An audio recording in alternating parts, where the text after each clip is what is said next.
So Formula One has just launched into its 2026 season with some of the biggest rule changes we've seen in a generation. And believe it or not, after just one single race, the sport is already split right down the middle. We've got drivers who are either calling this an exciting new chapter or a really dangerous step into the dark. And that right there, that was the pretty chilling warning from the reigning world champion Lando Norris right after the first race in Melbourne. I mean, a comment like that sends absolute shockwaves through the paddock, and it immediately put these new rules under a massive microscope. So what is going on here? What are these changes exactly, and why are they causing such a huge argument among the best drivers on Earth? Well, let's break it all down. Okay, so to really get what all the fuss is about, you got to understand what the mission was here. The 2026 season was designed from the very beginning to be a total reset for Formula One. The goal that the FIA, that's the sport's governing body, set for themselves was, well, it was ambitious. They were picturing a future with cars that weren't just fast, but also way more agile and sustainable. And the whole point of all this? To engineer more exciting wheel-to-wheel racing and just completely shuffle the deck. All right, let's really get under the hood here and look at what makes these new cars so fundamentally different from what we're used to. Look, the list of changes is huge. It touches pretty much everything on the car. You've got brand new hybrid engines, a smaller body, and a move to 100% sustainable fuels. But the two things that are really causing all the drama, the ones we need to zero in on, are the new active aerodynamics and this wild new overtake mode. So first up, active aerodynamics. What does that mean? It means drivers can literally flatten out both the front and the rear wings when they're on a long straight. This just sheds a ton of drag, which makes the cars insanely fast in a straight line. But, and this is a big but, it also completely changes how the car feels when you hit the brakes and turn into a corner. And now for the big one. This is the real game changer, the thing at the heart of the whole debate, overtake mode.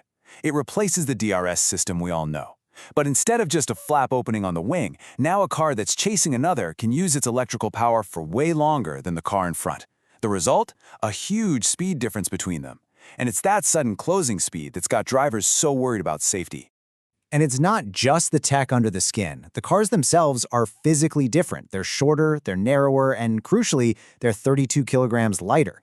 Now, that might not sound like a ton to you or me, but in the world of Formula One, that is a massive diet. It's all part of the plan to make these things feel more nimble out on the track. But after that first race in Australia, that nimbleness, yeah, that's not what some of the drivers were talking about. Nope, they were talking about one thing: danger. And Lando Norris, he did not hold back. He's talking about a situation where this overtake mode creates closing speeds of up to 50 kilometers per hour. He's basically terrified that if a driver misjudges an overtake at that kind of speed, the consequences could be absolutely catastrophic. And it wasn't just Lando. You got four-time world champ Max Verstappen chiming in too, calling the new racing style artificial.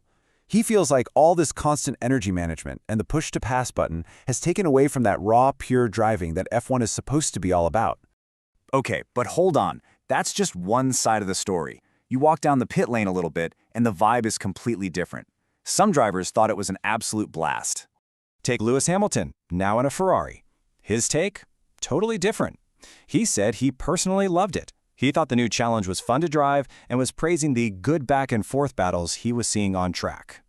So you've got the drivers totally split, right? Well, the team bosses are kind of being the adults in the room here. The guys running Ferrari and Mercedes are basically just saying, hey, let's all take a breath. They're arguing that one race is way too soon to judge anything. So, what did that one chaotic race actually show us? All right, we've heard all the opinions flying around, but let's look at the facts. What actually happened on the track at the Australian Grand Prix? Well, the results paint a picture of a really unpredictable, chaotic start to this new era. So, just how chaotic was it? This one number tells you almost everything you need to know. 6. That is how many cars failed to even be classified at the finish line. We had cars retiring from the race and, get this, 2 drivers who couldn't even start. And through all that drama, who came out on top? Mercedes. They absolutely nailed the new formula right out of the gate. George Russell took a fantastic win, leading his rookie teammate Kimi Antonelli home for a stunning 1-2 finish, with the 2 Ferraris of Leclerc and Hamilton right behind them. So what does that all mean? Well, it gives Mercedes a really nice, healthy lead in the Constructors' Championship. That's the one that teams really care about. Ferrari is sitting in a strong second, with McLaren in third, It's really setting the stage for what could be an amazing three-way fight this year. So here we are. After one thrilling, chaotic, and super controversial race, the verdict on F1's new era is very, very much still out. The sport is at this huge crossroads, with really passionate and valid arguments coming from both sides. And I think this quote from Ferrari's boss, Frederick Vasseur, just perfectly sums up the official attitude right now. The teams and the FIA, they're happy with the show so far, but they're also listening.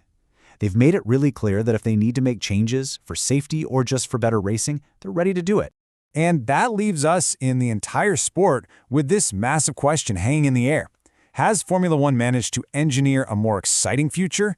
Or, as Lando Norris fears, have they created a formula where a massive accident isn't a matter of if, but when? I guess only time will tell.